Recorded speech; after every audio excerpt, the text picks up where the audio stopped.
नमस्कार दोस्तों, स्वागत है आपका हमारे चैनल में। दोस्तों, इस वीडियो के अंदर अब भी हम लोगों के ज्योग्राफी यानी भूगोल इससे रिलेटेड 40 क्वेश्चन देखने वाले हैं, जो कि आपके आने वाले एग्जाम्स के लिए काफ़ी इम्पोर्टेंट है। तो आप इन एक एक क्वेश्चन को रट लीजिए। उससे पहले चैनल पर आया तो चैनल को सब्सक्राइब कर जो पास वाली घंटी का निशान है उससे भी ऑन कर दें, ठीक है। तो देखिए, यहाँ पर हमारा पहला क्वेश्चन है, पश्चिम बंगाल की सीमा निम्नलिखित में से कितने देशों के साथ लगती है। तो देखिए, ये वेरी इंपॉर्टेंट क्वेश्चन है, ये कई बार एग्जाम में पूछा गया है। तो देखिए, पश्चिम बंगाल की जो सीमा है तो ये 3 देशों के साथ लगती है। पहला नेपाल, दूसरा भूटान और तीसरा जो है बांग्लादेश, ठीक है। 3 देशों के साथ लगती है। क्वेश्चन नंबर 2 है, निम्नलिखित में से किस नगर को भारत की सिलिकॉन घाटी कहा जाता है। तो देखिए, भारत की जो सिलिकॉन घाटी बोला जाता है तो ये बोला जाता है बेंगलुरु को, ठीक है। यहाँ पर ए करेक्ट हो जाएगा। क्वेश्चन नंबर 3 है, भारत निम्नलिखित में से किस गोलार्ध में स्थित है। तो देखिए, भारत जो है ये उत्तरी और पूर्वी गोलार्ध में स्थित है, ठीक है। यहाँ पर ए करेक्ट हो जाएगा। क्वेश्चन नंबर 4 है, माउंट एवरेस्ट नाम निम्नलिखित में से किसके नाम पर रखा गया है। तो देखिए, माउंट एवरेस्ट जो नाम रखा गया है तो ये भारत के एक महासर्वेक्षक के नाम पर रखा गया है, ठीक है। इसके अलावा माउंट एवरेस्ट की वर्तमान संशोधित ऊंचाई कितनी है। तो देखिए, इसकी जो वर्तमान ऊंचाई है तो ये है 8848.86 मीटर जो इसकी वर्तमान ऊंचाई है। और ये कहाँ पर स्थित है, नेपाल में स्थित है।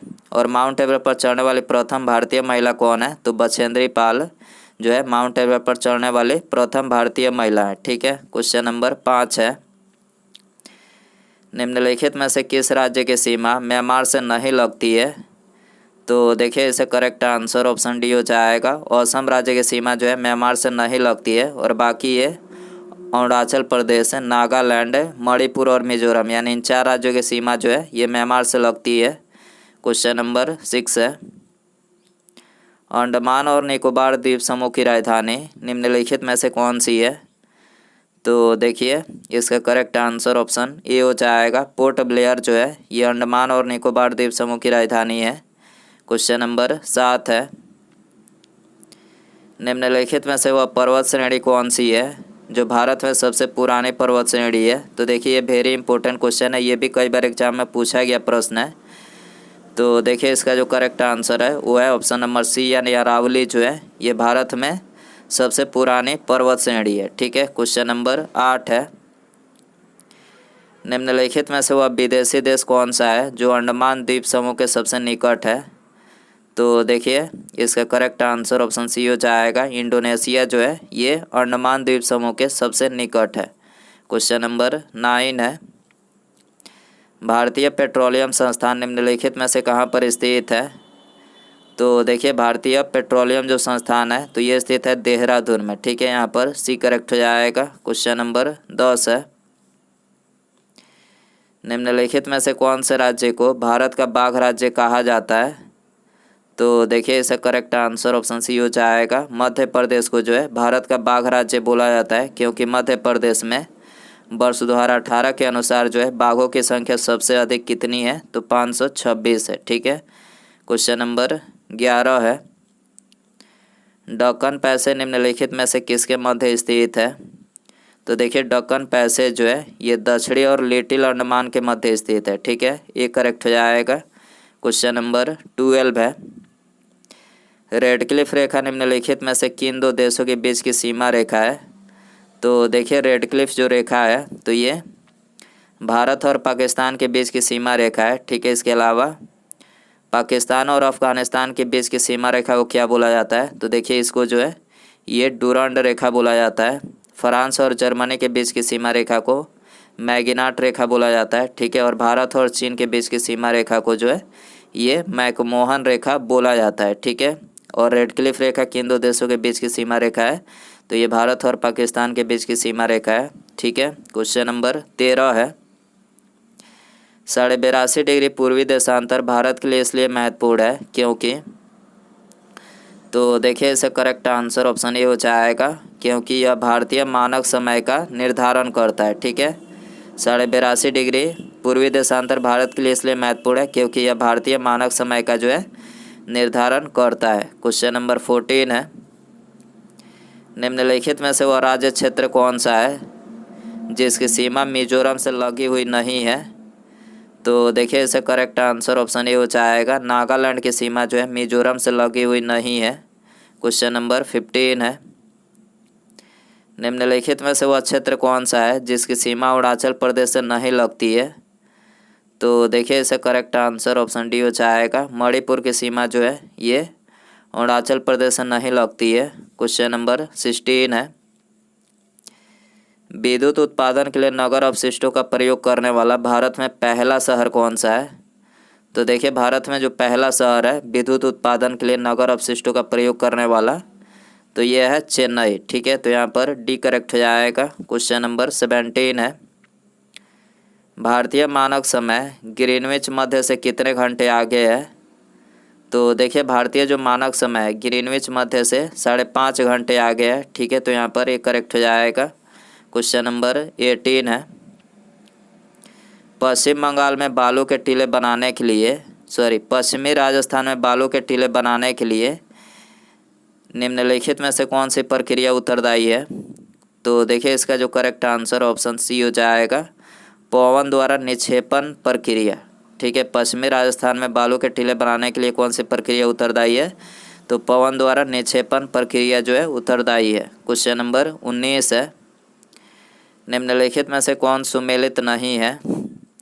तो देखिए यहाँ पर जो पहला दिया गया है देहरादून, ये सुमेलित नहीं है। देहरादून कहाँ पर स्थित है? तो ये उत्तराखंड में स्थित है। ठीक है, और बाकी ये तीनों करेक्ट है। शिमला हिमाचल प्रदेश में है, दार्जिलिंग पश्चिम बंगाल में है, पंचमढ़ी जो है ये मध्य प्रदेश में स्थित है। ठीक है, क्वेश्चन नंबर 20 है, निम्नलिखित में से कौन सा शहर सुदूर पूर्व में स्थित है?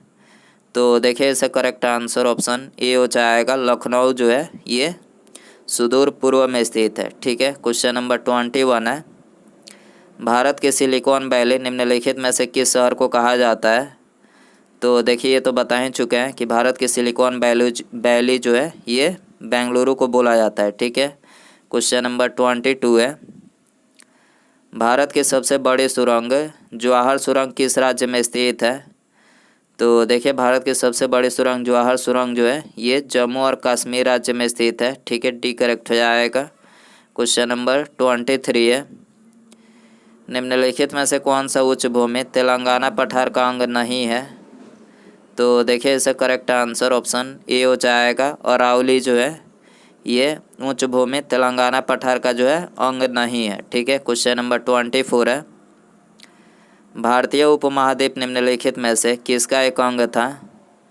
तो देखिए भारतीय उपमहाद्वीप जो था ये गोंडवाना लैंड का एक अंग था। ठीक है, तो यहाँ पर डी करेक्ट हो जाएगा। क्वेश्चन नंबर 25 है, नंगा खासी और गारो पहाड़ियाँ कहाँ पर स्थित है?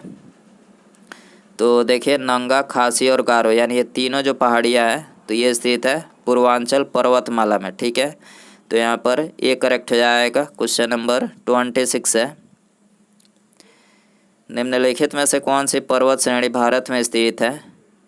तो देखिए इसका करेक्ट आंसर ऑप्शन डी हो जाएगा, पीर पंजाल जो पर्वत श्रेणी है तो ये भारत में स्थित है। क्वेश्चन नंबर 27 है, निम्नलिखित में से कौन सा भारत का सबसे अधिक आर्द्र स्थान है? तो देखिए इसका करेक्ट आंसर ऑप्शन डी हो जाएगा, माउसेन राम जो है ये भारत का सबसे अधिक जो है आर्द्र स्थान है। ठीक है, क्वेश्चन नंबर 28 है, निम्नलिखित में से वह शहर या फिर कस्बा कौन सा है जो सबसे अधिक उत्तरी अक्षांश पर स्थित है? तो देखिए ये है पटना। ठीक है, पटना जो है ये सबसे अधिक उत्तरी अक्षांश पर जो है स्थित है। क्वेश्चन नंबर 29 है, मैकाल पर्वतमाला निम्नलिखित में से किस राज्य में स्थित है? तो देखिए ये भी कई बार क्वेश्चन जो है एग्जाम में पूछा गया है। तो देखिए मैकाल जो पर्वतमाला है तो ये स्थित है छत्तीसगढ़ राज्य में। ठीक है, तो यहाँ पर डी करेक्ट हो जाएगा। क्वेश्चन नंबर 31 है, उत्तर प्रदेश का निम्नलिखित में से कौन सा जिला तराई क्षेत्र के अंतर्गत नहीं आता है? तो देखिए इसका करेक्ट आंसर ऑप्शन बी हो जाएगा, उत्तर प्रदेश का जो सहारनपुर जिला है तो ये तराई क्षेत्र के अंतर्गत जो है नहीं आता है। ठीक है, क्वेश्चन नंबर 32 है, निम्नलिखित में से कौन सा दर्रा सतलज घाटी में पड़ता है? तो देखिए इसका करेक्ट आंसर ऑप्शन सी हो जाएगा। शिपकिला जो दर्रा है तो ये सतलज घाटी में पड़ता है। क्वेश्चन नंबर 33 है, पंजशीर घाटी निम्नलिखित में से कहाँ पर स्थित है? तो देखिए पंजशीर जो घाटी है तो ये स्थित है अफगानिस्तान में। ठीक है, तो यहाँ पर ए बी करेक्ट हो जाएगा। क्वेश्चन नंबर 34 है, भारत में एकमात्र सक्रिय ज्वालामुखी बैरन आइलैंड कहाँ पर स्थित है? तो देखिए सक्रिय ज्वालामुखी बैरन आइलैंड जो है ये स्थित है अंडमान द्वीप समूह में। ठीक है, तो यहाँ पर ए करेक्ट हो जाएगा। क्वेश्चन नंबर 35 है, सियाचिन हिमनद निम्नलिखित में से किस घाटी के निकट स्थित है? तो देखिए सियाचिन हिमनद जो है ये स्थित है नुब्रा घाटी के निकट। ठीक है, ये करेक्ट हो जाएगा। क्वेश्चन नंबर 36 है, तिब्बत में सांगपो कहलाने वाली नदी कौन सी है? तो देखिए तिब्बत में सांगपो कहलाने वाली ब्रह्मपुत्र नदी है। ठीक है, ऑप्शन बी करेक्ट हो जाएगा। क्वेश्चन नंबर 37 है, चंबल नदी किन राज्यों में होकर बहती है? तो देखिए चंबल नदी जो है ये उत्तर प्रदेश, मध्य प्रदेश और राजस्थान, ठीक है, 3 राज्यों में होकर बहती है। उत्तर प्रदेश, मध्य प्रदेश और राजस्थान में होकर बहती है। ठीक है, बी करेक्ट हो जाएगा। क्वेश्चन नंबर 38 है, रिहंद बांध किस नदी की सहायक नदी पर बनाया गया है? तो देखिए रिहंद बांध जो है ये सोन नदी की सहायक नदी पर बनाया गया है। ठीक है, सी करेक्ट हो जाएगा। क्वेश्चन नंबर 39 है, अरुणाचल प्रदेश में प्रवेश करने पर ब्रह्मपुत्र नदी को किस नाम से संबोधित किया जाता है? तो देखिए अरुणाचल प्रदेश में प्रवेश करने पर ब्रह्मपुत्र नदी को जो है ये दिहांग के नाम से जो है संबोधित किया जाता है। ठीक है, ऑप्शन बी करेक्ट हो जाएगा। उसके बाद यहाँ पर हमारा अगला क्वेश्चन है, भारत का सबसे बड़ा ज्वार नदमुख किस नदी के मुहाने पर स्थित है? ऑप्शन है आपके पास हुगली, भागीरथी, गोदावरी या फिर कृष्णा। सही आंसर कमेंट बॉक्स में ज़रूर बताएं। वीडियो पसंद आए तो वीडियो को लाइक करें, चैनल पर आए तो चैनल को सब्सक्राइब और पास में जो घंटे का निशान है उसे ज़रूर ऑन कर दें। ठीक है, मिलते हैं अगले वीडियो में। Thanks for watching.